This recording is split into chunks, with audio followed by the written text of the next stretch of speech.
ಒಂದು ಸೆಮಿಸ್ಟರ್ಗೆ 1.5 ಲಕ್ಷ ರೂಪಾಯಿ ನೀವು ಖರ್ಚು ಮಾಡಿದ್ರೆ ಸಾಕು, one of the world class top ಯೂನಿವರ್ಸಿಟೀಸಲ್ಲಿ ಅಡ್ಮಿಷನ್ಸ್ ತೊಗೊಬೋದು ಮಗ. ಸೊ ನಾವು ನಮ್ಮ ಕಡೆಯಿಂದ ಹೋಗೋ ವಿದ್ಯಾರ್ಥಿಗಳಿಗೆ 6 ವರ್ಷ ರೆಸ್ಪಾನ್ಸಿಬಿಲಿಟಿ ತೊಗೊಳ್ತೀವಿ ಮಕ್ಕಳದು. ಅವ್ರಿಗೆ ಏನೇ ಚಿಕ್ಕ ಪುಟ್ಟ ಪ್ರಾಬ್ಲಮ್ ಇರಲಿ ನಾವು ಟೇಕ್ ಕೇರ್ ಮಾಡ್ತೀವಿ. NMC ಅಂತ ನ್ಯಾಷನಲ್ ಮೆಡಿಕಲ್ ಕಮಿಷನ್ ಅಂತ ಬರುತ್ತೆ, ಇದು ಬಂದುಬಿಟ್ಟು ಕೆಲವು ಗೈಡ್ಲೈನ್ಸ್ ಕೊಟ್ಟಿದೆ. ಆ ಗೈಡ್ಲೈನ್ಸ್ ಫಾಲೋ ಮಾಡಿದಿರಾ ನಾವು ವಿದೇಶಕ್ಕೆ ಹೋಗಿದ್ದೀವಿ ಅಂತ ಹೇಳಿದ್ರೆ ಆ ಪರ್ಟಿಕ್ಯುಲರ್ ಡಿಗ್ರಿ ಇಂಡಿಯಾದಲ್ಲಿ ವ್ಯಾಲಿಡ್ ಇರೋದಿಲ್ಲ. ಅದರಿಂದ ವಿದೇಶದಲ್ಲಿ ನಮ್ಮ ಡಾಕ್ಟರ್ ಓವರ್ಸೀಸ್ ಏನು ಮಾಡ್ತಾ ಇದೆ ಅಂತ ಹೇಳಿದ್ರೆ, ಸೊ ಇಂಡಿಯಾದಲ್ಲಿ ನಮಗೆ ಗೌರ್ಮೆಂಟ್ ಸೆಟ್ ಸಿಕ್ಕಿಲ್ಲ ಅಂತ ಹೇಳಿದ್ರೆ ವಿದೇಶದಲ್ಲಿ ಗೌರ್ಮೆಂಟ್ ಯೂನಿವರ್ಸಿಟೀಸಲ್ಲಿ ನಾವು ಅಡ್ಮಿಷನ್ ಮಾಡಿಕೊಡ್ತೀವಿ.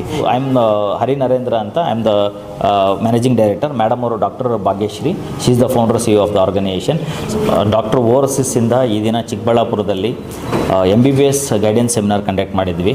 ಸೊ ನಮ್ಮ ಪರ್ಲ್ ಫೌಂಡೇಶನಿಂದ ನಮ್ಮ ಉಮೇಶ್ ಸರ್ ಅವರು ಎಲ್ಲ ರೀತಿಯಲ್ಲಿ ಅರೇಂಜ್ಮೆಂಟ್ಸ್ ಮಾಡಿದರು. ಸೊ ಈ ದಿನ ಏನಕ್ಕೆ ನಾವು ಚಿಕ್ಕಬಳ್ಳಾಪುರದಲ್ಲಿ ಈ ಇನಿಷಿಯೇಷನ್ ತೊಗೊಂಡಿದ್ದೆ ಅಂತ ಹೇಳಿದ್ರೆ, ತುಂಬ ಜನ ಮಕ್ಕಳು MBBS ಮಾಡಬೇಕು ಅಂತ ಕನಸು ಹೊತ್ಕೊಂಡಿರ್ತಾರೆ. ಸೊ ಬಟ್ ತುಂಬ ಜನಕ್ಕೆ ಎಲಿಜಿಬಲ್ ಬಂದಿರೋದಿಲ್ಲ. ಸೊ ಕೆಲವರು ಎಲಿಜಿಬಲ್ ಬಂದರೂ ಕೂಡ ನಿಮಗೆ ಗೌರ್ಮೆಂಟ್ ಸೀಟ್ಸ್ ಸಿಗೋದಿಲ್ಲ. ಯಾಕಂದರೆ ನಿಮಗೆ ಕರ್ನಾಟಕದಲ್ಲಿ ಸರಿಸುಮಾರು 2 ಲಕ್ಷ ಜನ ಸ್ಟೂಡೆಂಟ್ಸು ನಿಮಗೆ ನೀಟ್ ಎಕ್ಸಾಮಿನೇಷನ್ಸ್ ಬರೀತಾ ಇದ್ದಾರೆ. ಬಟ್ ನಮ್ಮಲ್ಲಿರೋದು ಬರೀ ಒಂದು ಅರೌಂಡ್ 10,000 ಪ್ಲಸ್ ಸೀಟ್ಸ್ ಮಾತ್ರ ಅವೈಲೇಬಲ್ ಇದೆ. ಸೊ ಅದರಿಂದ ಎಲ್ಲರಿಗೂ, ಎಲ್ಲ ಸ್ಟೂಡೆಂಟ್ಸ್ಗೂ ಬಂದುಬಿಟ್ಟು ನಿಮಗೆ ಇಲ್ಲಿ ಗೌರ್ಮೆಂಟ್ ಸೀಟ್ ಸಿಗೋದಿಲ್ಲ. So in case government seat ಸಿಕ್ಕಿಲ್ಲ ಅಂತ ಹೇಳಿದ್ರೆ ನಿಮ್ಗೆ 1 ರಿಂದ 1.5 ಕೋಟಿ ಮಿನಿಮಮ್ ನಿಮಗೆ ಬಡ್ಜೆಟ್ಸ್ ಆಗಬೇಕಾಗುತ್ತೆ. ಅದರಿಂದ ವಿದೇಶದಲ್ಲಿ ನಮ್ಮ ಡಾಕ್ಟರ್ ಓವರ್ಸೀಸ್ ಏನು ಮಾಡ್ತಾ ಇದೆ ಅಂತ ಹೇಳಿದ್ರೆ, ಸೊ ಇಂಡಿಯಾದಲ್ಲಿ ನಮಗೆ ಗೌರ್ಮೆಂಟ್ ಸೆಟ್ ಸಿಕ್ಕಿಲ್ಲ ಅಂತ ಹೇಳಿದ್ರೆ ವಿದೇಶದಲ್ಲಿ ಗೌರ್ಮೆಂಟ್ ಯೂನಿವರ್ಸಿಟೀಸಲ್ಲಿ ನಾವು ಅಡ್ಮಿಷನ್ ಮಾಡಿಕೊಡ್ತೀವಿ. ಯಾಕೆಂದರೆ ಪ್ರೈವೇಟ್ ಯೂನಿವರ್ಸಿಟೀಸ್ ಎಲ್ಲ ಹೋದರೆ ಪ್ರಾಪರ್ ರೆಕಗ್ನೇಷನ್ಸ್ ಇರೋದಿಲ್ಲ, ಹೊಸ ಯೂನಿವರ್ಸಿಟೀಸ್ ಇರುತ್ತೆ, ಆಮೇಲೆ ಫೀಸ್ ಸ್ಟ್ರಕ್ಚರ್ಸ್ ತುಂಬ ಹೆವಿ ಇರುತ್ತೆ. ಅದೇ ನೀವು ವಿದೇಶದಲ್ಲಿ ಗೌರ್ಮೆಂಟ್ ಯೂನಿವರ್ಸಿಟೀಸ್ ತೊಗೊಂಡ್ರೆ ಒಂದು 50 ವರ್ಷ 80 ವರ್ಷ ಹಳೆ ಯೂನಿವರ್ಸಿಟೀಸ್ ಇರುತ್ತೆ. ಫೀಸ್ ಸ್ಟ್ರಕ್ಚರ್ ಒಂದು ವರ್ಷಕ್ಕೆ 3 ಲಕ್ಷ ಅಂದರೆ ನಿಮ್ಗೆ ಒಂದು ಸೆಮಿಸ್ಟರ್ಗೆ 1.5 ಲಕ್ಷ ರೂಪಾಯಿ ನೀವು ಖರ್ಚು ಮಾಡಿದ್ರೆ ಸಾಕು, one of the world class top ಯೂನಿವರ್ಸಿಟೀಸಲ್ಲಿ ಅಡ್ಮಿಷನ್ಸ್ ತೊಗೊಬೋದು ಮಕ್ಕಳು. ಯಾಕಂದರೆ ಬಡವ್ರ ಮಕ್ಕಳಿಗೆ ತುಂಬ ಡಿಫಿಕಲ್ಟ್ ಆಗುತ್ತೆ.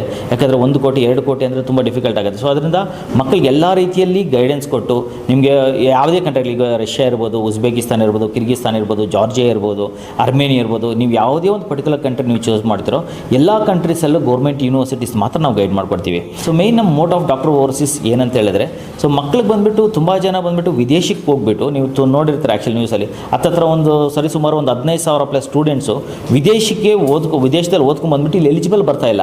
ಏನಕ್ಕೆ ಅಂತ ಹೇಳಿದ್ರೆ, ನಿಮಗೆ ನಮ್ಮ ದೇಶದಲ್ಲಿ ನಮಗೆ NMC ಅಂತ ನ್ಯಾಷನಲ್ ಮೆಡಿಕಲ್ ಕಮಿಷನ್ ಅಂತ ಬರುತ್ತೆ, ಇದು ಬಂದುಬಿಟ್ಟು ಕೆಲವು ಗೈಡ್ಲೈನ್ಸ್ ಕೊಟ್ಟಿದೆ.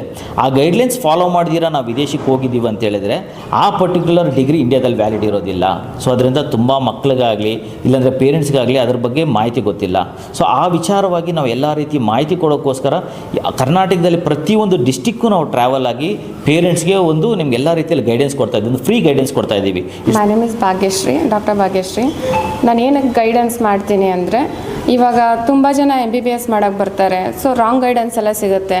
MBBS ಅನ್ನೋದು ಸುಮ್ಮನೆ ಯಾವುದೋ ಒಂದು ಡಿಗ್ರಿ ಅಲ್ಲ, ನಾನು BA BCom ಮಾಡ್ಕೊಂಡು ಬಂದೆ, ಇಲ್ಲಿ ಯಾವುದೋ ಜಾಬ್ ಮಾಡಿದೆ ಅನ್ನೋಕ್ಕೆ. ಅದೊಂದು 6 ವರ್ಷದ ಕನಸಿರುತ್ತೆ, ಎಫರ್ಟ್ ಇರುತ್ತೆ. ಸೊ ಯಾವುದೇ ಯೂನಿವರ್ಸಿಟೀಸ್ನ, ಯಾವುದೇ ಕಂಟ್ರೀಸ್ನ ನೀವು ಚೂಸ್ ಮಾಡಬೇಕಾದ್ರೆ national medical commission regulations, guidelines ಏನಿದೆ ಅದನ್ನ ನೋಡ್ಕೊಂಡು ಹೋಗಿ, ಮಿಸ್ಗೈಡ್ ಆಗೋಕ್ಕೆ ಹೋಗಬೇಡಿ ಅಂತ ಹೇಳ್ತೀನಿ. ಸೊ ನಾವು ನಮ್ಮ ಕಡೆಯಿಂದ ಹೋಗೋ ವಿದ್ಯಾರ್ಥಿಗಳಿಗೆ 6 ವರ್ಷ ರೆಸ್ಪಾನ್ಸಿಬಿಲಿಟಿ ತೊಗೊಳ್ತೀವಿ ಮಕ್ಕಳದು. ಅವ್ರಿಗೆ ಏನೇ ಚಿಕ್ಕ ಪುಟ್ಟ ಪ್ರಾಬ್ಲಮ್ ಇರಲಿ ನಾವು ಟೇಕ್ ಕೇರ್ ಮಾಡ್ತೀವಿ. ಆಮೇಲೆ ಅವ್ರಿಗೆ ಪ್ರಾಪರಾಗಿ ಗೈಡೆನ್ಸ್ ಕೊಡ್ತೀವಿ. ಅವ್ರು ಇಲ್ಲಿ ಬಂದು ಡಾಕ್ಟ್ರ್ ಆಗೋವರೆಗೂ ನಾವು ಅವ್ರ ಹಿಂದೆ ಇರ್ತೀವಿ.